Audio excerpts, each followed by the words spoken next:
aujourd'hui en cette heure-ci, avec la puissance du Seigneur Jésus-Christ, avec la gloire de Dieu, avec la foi en Jésus-Christ que nous avons. Je viens aujourd'hui dans ce direct vous parler de la puissance de Jésus-Christ. Je sais que nous sommes là, que nous avons passé une journée difficile pour certains par rapport au fuseau horaire, que nous avons eu à peiner dans nos cœurs par rapport aux nouvelles qu'on nous a données. Il est même assez qu'il est bien, par rapport à tout ce qui s'est passé, par rapport à la souffrance qu'on a endurée cette journée, par rapport au message terrible qu'on a eu à recevoir. Mais je vais te parler de quelqu'un qui peut te sauver. Je vais te parler de quelqu'un qui peut changer ta vie. Je vais te parler de quelqu'un qui a le dessus sur tout ce qui existe. Je vais te parler de la puissance du nom de Jésus-Christ. Que personne ne vous détourne de l'attention que vous portez sur Jésus-Christ. Que personne ne vous détourne de la puissance de Jésus-Christ, parce que Jésus-Christ est capable de vous sauver, que Jésus-Christ est capable de vous visiter, que Jésus-Christ est au-dessus de tout. Je viens donc en ce jour-ci vous parler de la puissance du nom de Jésus-Christ.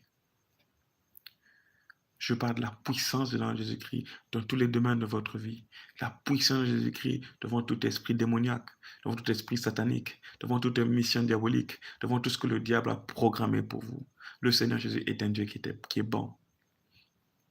Le Seigneur Jésus est un Dieu qui est bon. La Bible nous dit, le livre de Jean 5, verset 6, qu'il avait une personne qui était alitée, souffrante depuis des années, cherchant un moyen pour se jeter dans la piscine afin qu'il soit sauvé, qu'il soit guéri.